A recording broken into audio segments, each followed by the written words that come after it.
So as of today, Dying Light is officially 10 years old, a game that in my opinion stands the test of time as one of the better zombie games we've ever seen, and for its 10-year anniversary, I decided to do another playthrough in order to experience the game all over again 10 years after I played it for the first time when I was only an 18-year-old kid fresh out of high school. This game managed to put such a unique spin on what I guess I'm going to call the zombie genre, most notably combining parkour with the typical action-adventure feel to most games in the same class, adding a certain level of RPG elements when it came to loot and leveling systems. Hell, even being first person in combination with those elements was somewhat of a unique aspect when you compare it to most other zombie games out there. My entire life I've been a massive fan of this zombie genre, from some of the more old school games like Left 4 Dead, Dead Island, the Dead Rising franchise, and one of my favorite pastimes as a youngster, Call of Duty Zombies, to even some of the more modern games like The Last of Us Part 1 and 2, Days Gone, and even Back 4 Blood. It's always been a setting that I love, and it's fair to say there are plenty of phenomenal zombie games out there. But there's something special about Dying Light, something that I can't quite put a finger on, and something that I want to try and wrap my head around and lay out for you guys in this video with whatever limited,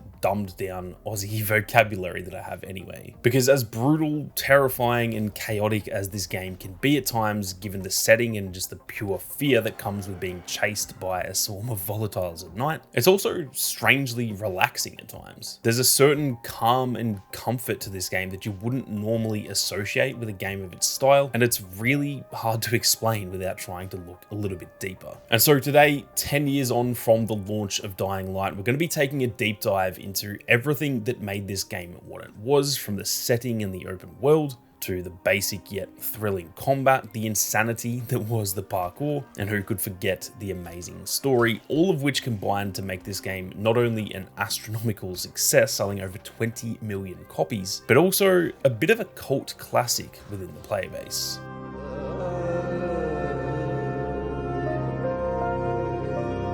Now, in most, not all, but definitely most zombie games, or even in TV or film, the premise generally tends to be something like this. There's been some sort of outbreak of a virus or infection that causes people to die, yet it brings them back to life, at least to some extent, at which point they become the typical zombie that we all know and love. The outbreaks in these settings generally spread very quick, starting in a single location before eventually consuming the large majority of the planet, at which point these zombie apocalypses usually become a worldwide thing, where the situation you're seeing on screen in that given location is presumably pretty much the same no matter which city in the world you can think of. But that's one area where Dying Light is actually very different from most other settings within that zombie genre, because everything, or at least most of the things that I just mentioned, are not actually the case in this game's setting. Dying Light is set in a fictional city known as Haran, widely acknowledged as being somewhere in the Mediterranean, and although we don't really get to see the best of it considering it is overrun by the infected, it's a beautiful city that, through little hints you can pick up within the in-game lore, even hosted the Global Athletic Games, I guess the fictional version of the Olympics. However, that did unfortunately contribute to the very quick spread of the Haran virus due to the immense population during the initial outbreak. Now, Haran is right on the coastline, which means a large portion of it is surrounded by the ocean, while on the other side, we see mountainous terrain pretty much surrounding the city. All of this is key because in this game, unlike the general premise I mentioned earlier about zombie settings usually being a worldwide outbreak, in this game, the virus is actually contained within Haran itself. The rest of the world is completely normal and completely unaffected during the events of this game, and because of the location of Haran being wedged between the coastline and almost a wall of mountains, they were able to cut Haran off from the rest of the world quick enough that it stopped the Haran virus from spreading internationally. Because of that, the feeling you have throughout the game is very different than most other zombie settings, because there is a genuine feeling of hope. There's a legitimate chance of the Haran virus being cured, or at least for survival survivors to be slowly extracted, and it really sets the stakes even higher because there's a genuine chance of survival, unlike most other zombie settings where we kind of know everyone is likely going to die from it at some point or another. Now, because it's not a worldwide thing, the survivors in Haran aren't completely left to fend for themselves. International organizations, most notably in the game the Global Relief Effort, or the GRE, are actually involved in not only containing the virus within the quickly constructed walls of the city, but also with trying their best to provide aid for the survivors, airdropping supplies, and working with on-the-ground scientists to try and find a cure. This is where we come in, playing as the protagonist of this game known as Kyle Crane, as he's airdropped into the zone working with the GRE, who at least at the beginning of the game seem to be doing everything they can to help the survivors in Haran, but he finds himself injured during the landing and is luckily saved by a few residents of what's called the Tower, where he's quickly rushed to help with his injuries. The Tower is the first proper location we're introduced to in this world, and although I'll touch on the Tower a bit more during the story section of the video, for the majority of the game it is sort of the home base that we keep returning to, as it is a safe zone defended by the residents not only through brute force but even through the use of UV lights on the ground level to scare away the infected. Something that I love about the Tower is that right off the bat it gives you a sense of awe through its amazing views in the city below, the majority of which is actually explorable, and right away, even in this recent playthrough, it instantly reminded me just how special this map is as an open world location. You even get a sneak peek of these views when you first make it off the elevator and see some broken windows on the 19th floor, which you can look out right away and get a sense of the world that you're about to explore for the next 20 or so hours of playtime. And to me, this whole intro section, both to the storyline and to the open world, is something so memorable that even 10 years later, it played exactly as I remembered it in that first playthrough. Throughout this opening area of the map, there are so many more iconic locations too that all have such memorable moments or sections within the story, from the train yard area that seems to be absolutely crawling with infected every time you go there, to the fisherman's village near the coastline that looks absolutely gorgeous in stark contrast to what's actually going on within Haran at the time. Even some of the overpasses found throughout the city are memorable due to just some of the chaos that ensues when a single infected is alerted of your position, only for all of them to start chasing you like their life depends on it. This whole part of the map is known as the slums, and we spend a good portion of time here, but it's technically not the only map in this game. In fact, the game is split up into kind of 3 little maps that make up Haran, one of which is just a smaller sort of linear section known as the antenna that plays a crucial part during the end of the game. Other than that and the slums though, there's another location called Old Town, which is just as crucial as the opening location, and this is where we spend pretty much the majority of the second half of the game, accessible only through the sewers that lead from the slums all the way to Old Town, entirely filled with infected, and that alone is an awesome section of the game that feels very claustrophobic and intense on its own. Even though the slums is technically still an urban map, Old Town feels like it takes urban to a whole new level. This area is legitimately just a close quarter city type of setting, right on the coastline, absolutely filled to the brim with infected due to the higher population of the city compared to the slums. Here we also meet some of the more pivotal characters to the story in what's called the Loft, pretty much the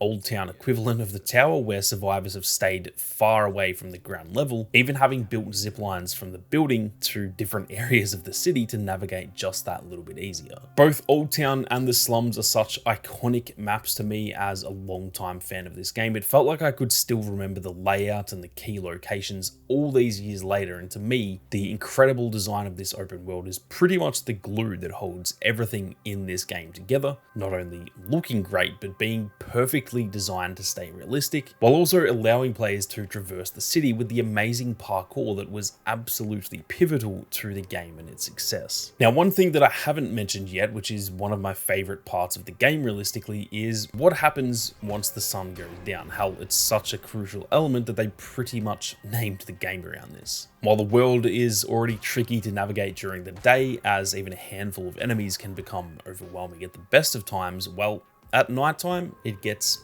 infinitely more difficult. Once the sun goes down, this is when the infected really come out to play. The Haran virus is said to impact the host in a way that is heavily influenced by light exposure, giving them almost biological changes when the sun's out compared to when it isn't. The zombies at night are more aggressive, more active, they're faster and even stronger than they are during the day, and it takes the game from what I mentioned earlier as chaotic and terrifying, but sometimes with a sense of calm, to nothing even remotely like that at all. There is no calm at nighttime. There is no relaxation at nighttime. All there is at nighttime is pure fear and most likely the need to change your underwear. There's even a variant of the infected that only comes out during the night, and these guys are known as volatiles. They are a heavily mutated form of the infected that thrive during the night, being infinitely faster and stronger than any other infected in the game. There are the regular types of infected known as biters that are just your basic zombie really. They mostly just walk around, and although they're not really a threat one-on-one, they can still be a handful in numbers. There's then the virals who are newly infected, meaning they still exhibit some of their sort of human-like speed and agility, causing them to sprint after you and generally keep up the same pace as you, and they are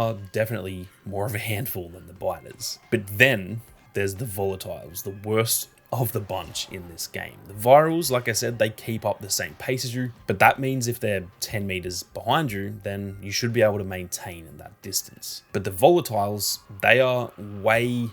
faster than us as the player, meaning it doesn't really matter what you do. If you can't get to a safe zone quick enough, then you are almost completely and utterly fucked, especially if you turn around and try to fight back, because not only are they quick, but man, they hit like an absolute truck. The good thing is that for those of you who don't like the sound of the nighttime sections, you can luckily sleep through the night. About 90% of the time, there's really only a few missions where you absolutely have to go out at night. And so even though I do love the fear that comes with those sections, I appreciate that the devs have realized how insane it was after dark and allowed people to bypass those sections if they just wanted to stick to the daytime. Whether it's day or night in this game though, the open world and just the general setting is one that I think really sets this game apart in a lot of ways. I'd have to assume most of you who have played the game probably have a really clear memory of a lot of different sections or areas of Haran, and to me that is pretty much the best sign that it's an incredibly well-crafted open world in a setting that blends perfectly with the use of parkour and its intense combat.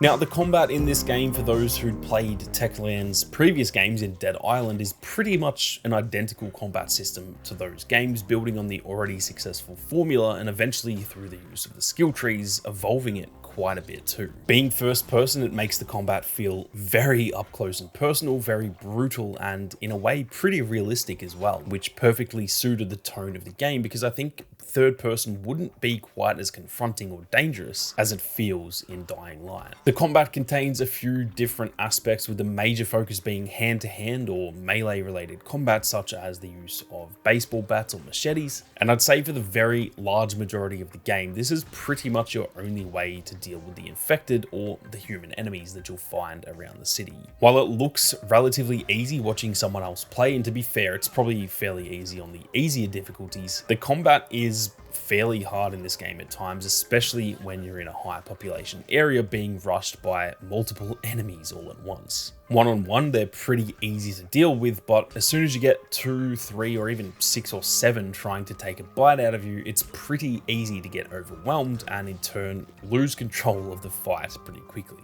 Part of what makes it so difficult fighting large groups of infected is the stamina system that kind of puts a cap on how much damage you can deal in a single flurry, because after maybe 7 or 8 swings of your weapon, you pretty much gas out for a few seconds, leaving you very open to attack from the infected. And like I said, if there's a group pushing you all at once, you are pretty much forced to retreat for a little bit, or even use your parkour skills to get up onto some high ground and recover that stamina. Just like in Dead Island, with it being nearly identical in that game too, this was met with a tiny bit of backlash from players concerned that we were too fast to run out of stamina and that it was somewhat of an annoying mechanic. And while I partly agree with that and sort of see where people are coming from, I think it also made the combat what it was, just like it did in Dead Island. It adds another layer to the combat to where you can't just spam attacks and take the enemies out with ease. You have to actually think about your approach to a large group, try to separate the enemies, pick them off one at a time, all the while managing your stamina and making sure it doesn't deplete, because if it does, you might find yourself in a little bit of trouble. If you did find yourself in trouble though, luckily there were plenty of ways to get out of a tough spot, namely the firecrackers that you can carry around with you and throw around to distract the infected, and as soon as you did that, pretty much 99% of them just forgot you existed and flock to the firecrackers instead.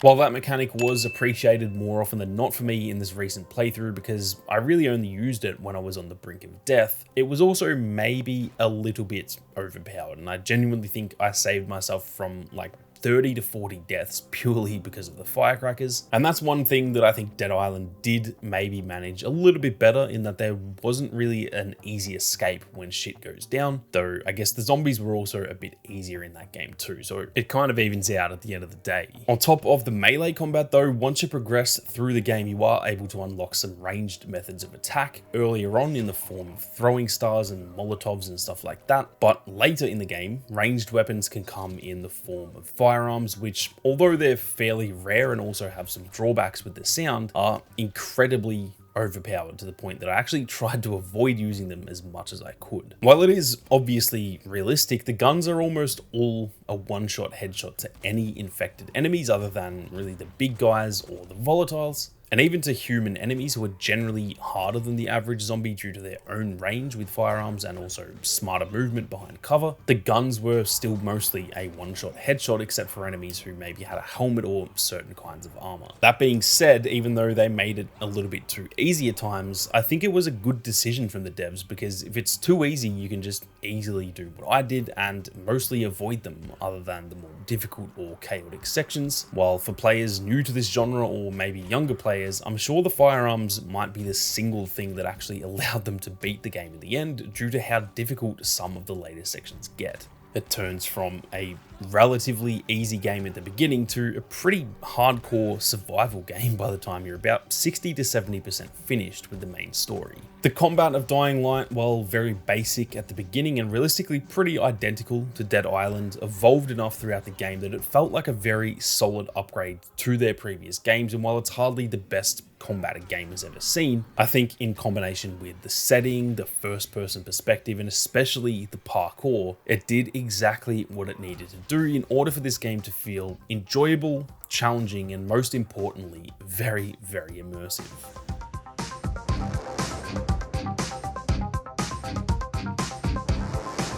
The addition of parkour in this game is probably the #1 thing that sets it apart from most other zombie games out there, especially when it comes to Dead Island, because realistically, this game is kind of just Dead Island with parkour. Now that might sound like a diss, but in my opinion, Dead Island is actually an amazing game, both the original and Riptide, albeit I haven't played Dead Island 2 yet. And so taking that same formula, slightly changing the premise of the game and the setting, and then adding something as insane as parkour into it was a really bold move that could have imploded if it didn't pan out, but I think it's fair to say it most certainly did pan out in the end. We're introduced to the parkour mechanics pretty much right at the beginning, as Crane is saved by the tower residents that I mentioned earlier, and ironically, the leader of the tower group is a parkour instructor who was there to try and make some money teaching parkour when the outbreak began, leading to him eventually gathering survivors and taking control of the tower. While he might be underqualified to lead a group all on his own based on being a parkour instructor, his ability to train them in the use of parkour actually does save plenty of lives at the end of the day, with the tower residents being more than capable out in the city through the use of their parkour to navigate the rooftops and avoid the majority of the infected. This initial tutorial into the parkour gives you everything you need to know when it comes to the basics of those mechanics, and it sort of finishes the tutorial section as a whole. Immediately after you learn how to use parkour, you're thrust into the open world on your very first mission to save one of the nearby scientists who's trying to conduct research in order to find a cure.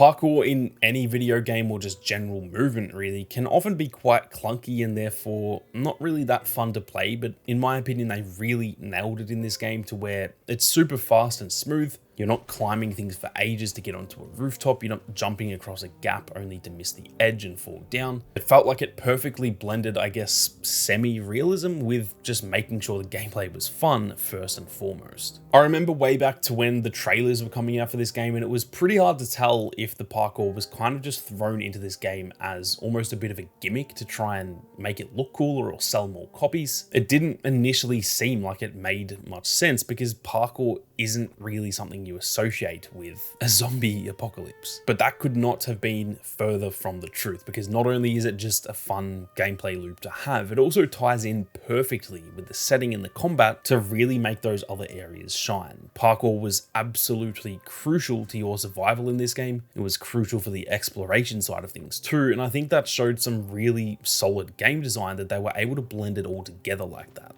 Even looking at some of the Assassin's Creed games, which obviously make use of parkour in an awesome way too, you don't actually need to be climbing on the rooftops and doing crazy stuff in order to play those games. We all do it because it's sick seeing an assassin climbing around the buildings, but you can literally just run through the city via the roads and pathways for pretty much 90% of those games and manage to do everything you need to do other than the missions that just require actual climbing. But in Dying Light, I don't think that's the case. On the harder difficulties, I don't know if you would actually survive all that long without climbing on top of a bus to get some high ground or jumping across a gap where the zombies can't follow you. That's how key the parkour is to the overall experience of this game, and again, to me, that comes across as such awesome game design that such a random ass mechanic like parkour is so crucial to the game's success. It evolves even further towards the end too as you continue to spend your skill points and unlock new abilities. You can eventually learn how to just straight up jump over the top of enemies while you're fleeing from a group. There's even a grapple hook ability you can get after a while that speeds up the traversal tenfold, allowing you to fly around the city at much faster speeds than you could before. To me, the parkour is easily the #1 mechanic in this game that sets it apart from every other game in the genre. Sure, there are zombie games that are slightly scarier or more intense. There are some that are filled with better storylines or better cinematography, but there really aren't any other zombie games that make use of parkour in the way that Dying Light does.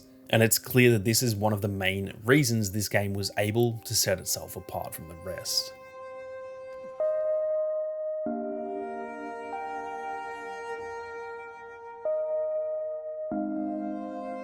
Now, the open world, the combat, the parkour, all of those are crucial and all of those were really well done. But at the end of the day, in a single player game, the story is almost always going to be the most crucial element of the game, or at least one of the most crucial anyway. Sure, some games get away with a poor story if the gameplay loop is strong enough, but those games are few and far between. Luckily for Dying Light though, the story was genuinely very compelling right from the beginning when we were dropped into Haran until the very end, with so many gripping twists and turns that I still kind of felt shocked by even on this playthrough, despite having already played the game before. Something I failed to mention earlier when I talked about the introduction of the game, with Crane being injured and taken to the tower by his soon-to-be friends in the city, Jade Aldemir and her younger brother Rahim, is that he was also bitten during that sequence, meaning he spends the entire game at risk of becoming infected, and the only way that survivors in Haran are able to avoid turning is by taking a drug called antizin that delays the progress of the infection and essentially holds it at bay just for a little while. Now, this immediately added another layer to the story, upping the stakes compared to how it felt in Dead Island, where we are pretty much told immediately that we are immune to it. So in Dying Light, it felt kind of nice to just not be some like special hero character that's here to save the world. In reality, Crane is really no different than any of the other survivors in that sense. One area that he is different though is that he's airdropped into Haran as a GRE operative. At the beginning of the game, we see the GRE as a group who are trying to do everything they can to find a cure and help the people of Haran, but it quickly becomes apparent that that is not actually the case, as cracks begin to appear in some of their reasoning for certain decisions that they make throughout the game. Initially, Crane is dropped into Haran to try and recover a file from former GRE operative Kadir Suleiman, otherwise known as Rise, now that he's in Haran. And although we're told at the beginning that this is for the good of the people to help GRE get this file in order to find a cure, that eventually turns out to be completely untrue, which I'll touch on a little bit later. Crane needs to gain the trust of those within the tower, and so the first section of the game is pretty much spent running errands for them to help out with those who are infected or in need of equipment. Like I mentioned earlier, the GRE do daily airdrops into the city to help the survivors, and eventually it's our task to track down one of those airdrops to get the antizen for the tower. This is Crane's first true glimpse into what the GRE are actually like, because although he's successful at retrieving the antizen crate, which would have saved potentially hundreds of lives, the GRE order him to actually destroy the antizen in order to pressure those at the tower to work with Rise, so that Crane can finally meet Rise and see if he is in fact the former GRE operative that they think he is. Crane very clearly struggles with this decision, torn between his own moral compass of wanting to help the survivors on the ground or following orders for what he currently thinks is the greater good by helping the GRE retrieve their file and make a cure. Reluctantly, he obeys the order, destroying the antizen except for one single vial, which he keeps for later. And this to me was kind of the turning point in the story where Crane begins to slowly hate the GRE and the GRE begin to show their true colors. This conflict goes even further once Crane actually meets Rise, as Rise decides that if Crane is to receive the antizen for the tower residents, he needs to work for Rise in order to pay for it. Yet after completing every single task that Rise sets for him, he still refuses to give Crane the antizen that he needs, leading him to question the GRE even further. From here, the story only ramps up more and more, exponentially increasing the chaos with each hour that goes by. Rahim, who Crane has become very close to at this point, a much younger survivor to most that we meet, decides to act fairly brash and plans to blow up a volatile nest that's not too far away from the tower in order to weaken the threat of the infected and bide a little bit more time for some of the scientists on the ground to find a cure. Crane advises Rahim not to do this, but he does it anyway, and Crane eventually goes to help him to make sure that it goes as smoothly as it can. However, when he arrives, Rahim has been injured. Crane needs to finish the mission by himself while Rahim waits in a train car not too far from the nest, and Crane manages to carry out the mission successfully, resulting in one of the more chaotic and intense sections of the entire game, pretty much infiltrating a whole skyscraper infested with zombies in order to level the building and remove the nest for good. This is a huge victory not only for the tower residents, but just any survivors left within Haran. But upon returning to Rahim, all of that happiness is instantly sapped from Crane. You see, Rahim wasn't just injured in that train car. He'd been bitten and he refused to tell Crane about it before he left, meaning when we get back there, Rahim has turned and Crane is forced to kill the infected version of his closest friend in the city. Both Crane and Rahim's older sister Jade are devastated, Jade taking it particularly bad as she blames Crane for the death of her little brother, fracturing their friendship completely. That being said, the tower is in desperate need of antizen after a breakout on the 18th floor that left even more residents infected, and it leaves Crane and Jade needing to put their differences to the side in order to steal the antizen from Rise. In the meantime though, some of the survivors in Old Town show Crane a news broadcast that's happening live, stating that the GRE have been exposed for trying to exploit the virus, and it turns out they were never planning on finding a cure, rather they were planning on weaponizing the Haran virus and selling it to the highest bidder. The news also comes with a cover story from the GRE though that there's no remaining survivors in Haran, and therefore the only sensible thing left to do is level the city and remove all threat of the infected from ever breaching the city, which we as the player know is clearly not the real story, seeing as there are countless survivors left in the city. This puts even more pressure on Crane Crane to get the answers in and try to put a stop to all of this before the carpet bombing begins, but unfortunately, while Crane was learning of all of this, it turns out Jade had gone out on her own to do the job, resulting in her being captured by Rise. This sees us hunting Rise down in an old museum in order to save Jade, and although he's initially successful, she is unfortunately bitten during their escape. Rise, being the sadistical fuck that he is, gives one single vial of Anderson to Crane and Jade, forcing them to save only one person, and this leads to Jade giving the ultimate sacrifice using her elite combat skills to give us probably the coolest cutscene throughout the entire game, taking out all of Rise's men, but actually turning right in the middle of combat, going from punch to bite as she takes out the last of his men. She turns on Crane as she is no longer human at this point, and unfortunately, as I'm sure you guessed, he once again had to kill one of his closest friends within Haran after they became infected, fueling his hate for the GRE and for Rise even further. The finale is nothing but pure chaos as Crane heads for Rise's stronghold, the highest tower in Haran, and we're tasked with climbing this massive building, all the while fighting or running from the insane amounts of infected that are scattered throughout each level of the building. At the top, we find Rise, who's waiting to be extracted